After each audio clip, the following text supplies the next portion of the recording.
اخلاق جہانگیر اخلاق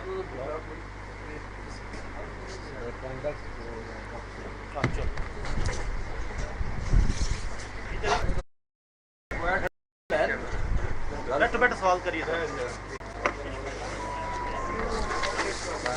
میسر صاحب ایک سوال ہے آپ سے. پہلے یہ بیٹھ کے باری سے. بسم اللہ الرحمن الرحیم. پروفیسر صاحب نے تھوڑا سا وقفہ لینے کے لیے بات کی ہے. مجھے یہ سمجھ نہیں آ رہی کہ سوالات کے جوابات جو ہیں جس سطح پہ پروفیسر نے دیے ہیں اس کے بعد کوئی ضرورت ہے کہ مزید سوال کیے جائیں. ہاں البتہ کوئی ایسا سوال ہے جو تمام سوالات میں کوئی بندہ چاہتا ہو کہ اس کا جواب دیا جانا چاہیے اور اب بھی تھوڑا سا اس کی وضاحت کی ضرورت ہے تو وہ الگ سے بات کی جا سکتی ہے. میرا خیال ترتیب سے سوالات ہو چکے ہیں.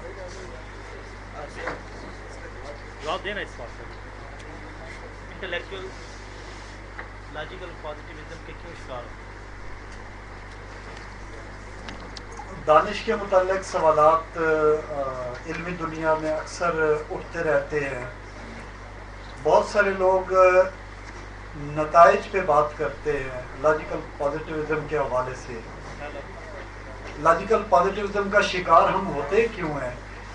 اصل بات یہ ہے کہ جب ہمیں اپنے اللہ پہ اعتبار نہیں رہتا تو اس وقت ہم شاید یہ سوچتے ہیں کہ جدید دنیا میں امریکہ میں نئی اٹھنے والی لہر جو ہے سوچ کی وہ زیادہ مثبت ہے، وہ زیادہ بہتر ہے. حالانکہ ایسی بات نہیں ہے. علم دنیا کے کسی کونے میں بھی ہو ہم نے تو اپنے استاد سے یہی سیکھا ہے اور سب سے بڑے استاد محمد رسول اللہ صلی اللہ علیہ وسلم نے جو بات ہم تک پہنچائی ہے ہمیں کوئی شک نہیں ہے کہ جو علمی سطح ہمیں عطا کر دی گئی ہے اس کے بعد بھی علم کی کوئی اور سطح ہو سکتی ہے. اگر بیرونی سوچیں، اگر غیر ملکی اعتبارات، اگر غیر ملکی پنیری لے کر پودے لے کر ہم اپنے وطن کی دھرتی پہ انہیں اگانے کی کوشش کریں گے نہ وہ پھل نکلیں گے، نہ وہ پودے ہوں گے، نہ ان کا وہ قد ہوگا اور نہ ہی وہ نسل برقرار رہے گی.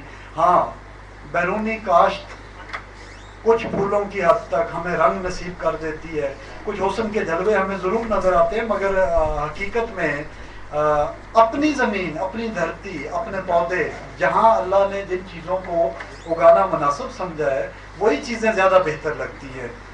غیروں کے کوئی بھی سوچ اس کی کاشت اگر کی جائے گی، خواہ وہ ماضی میں آپ نے دیکھا اشتراکیت کے نام پہ تھی، خواہ وہ سرمایہ داریت کے نام پہ ہے.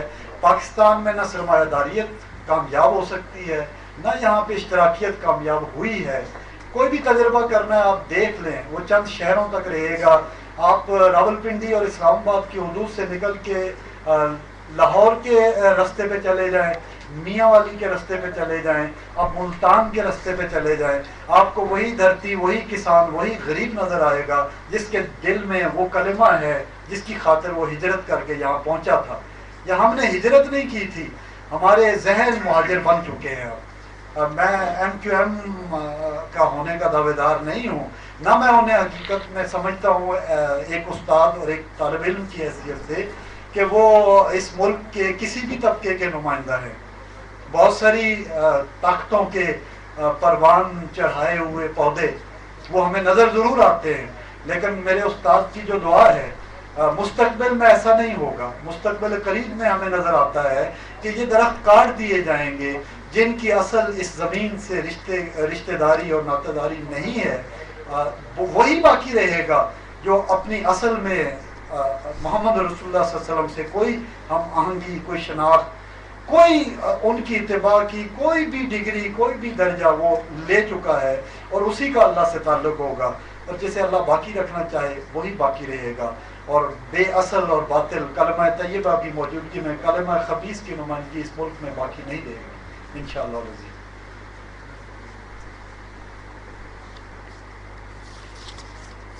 ان سوالات کے علاوہ اگر کوئی بات آپ ضروری سمجھتے ہیں پوچھنا تو میں شرمندگی مجھے ہو رہی ہے بہت زیادہ. اور یہ دوسرا موقع ہے میں جان بچا نہیں سکا، پہلے موقع پہ بچ گئی تھی۔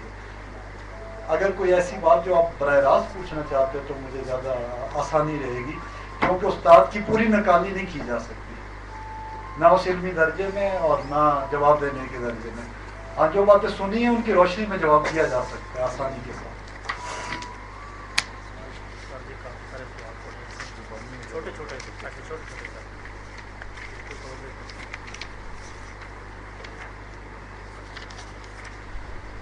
کیا ایک صوفی اپنے سے پہلے صوفی یا مرشد کی زندگی کو مد نظر رکھ کر رائے حق پر چلتا ہے، یا وہ اپنی ذات میں جدا ہوتا ہے اور ماضی سے لا تعلق؟ کوئی صوفی بھی اپنے استاد سے الگ ہو کے چل ہی نہیں سکتا، مد نظر رکھ کر ہی چلے گا۔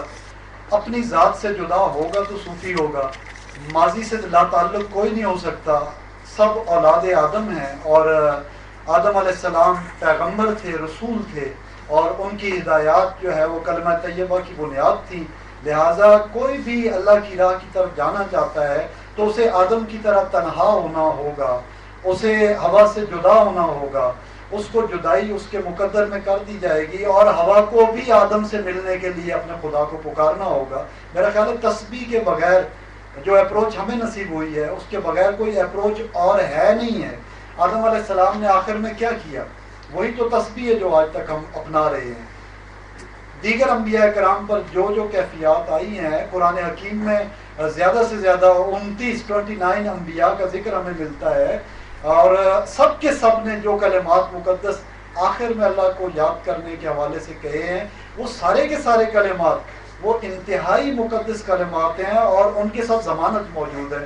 جیسے استاد محترم آیت کریمہ دیتے ہیں، اگر گھر جا کے آپ قرآن حکیم کے اگلے صفحات کو پلٹیں، اگلی سطروں کو پڑھیں، تو اللہ کہتا ہے کہ یونس اگر ان الفاظ میں مجھے یاد نہ کرتا تو قیامت تک اسے مچھلی کے پیٹ سے باہر نکلنے کی یہ نجات نصیب نہ ہوتی۔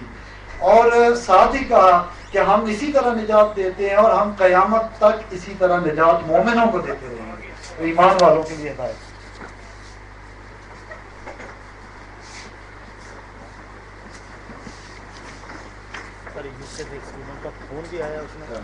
Thank you, Professor Saab. You helped me a lot. ہم جو IT ایکسپرٹ نہیں ہیں ہم کہتے ہیں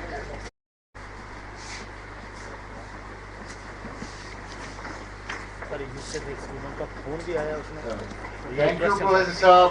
You helped me a lot. ہم جو IT ایکسپرٹ نہیں ہیں ہم کہتے ہیں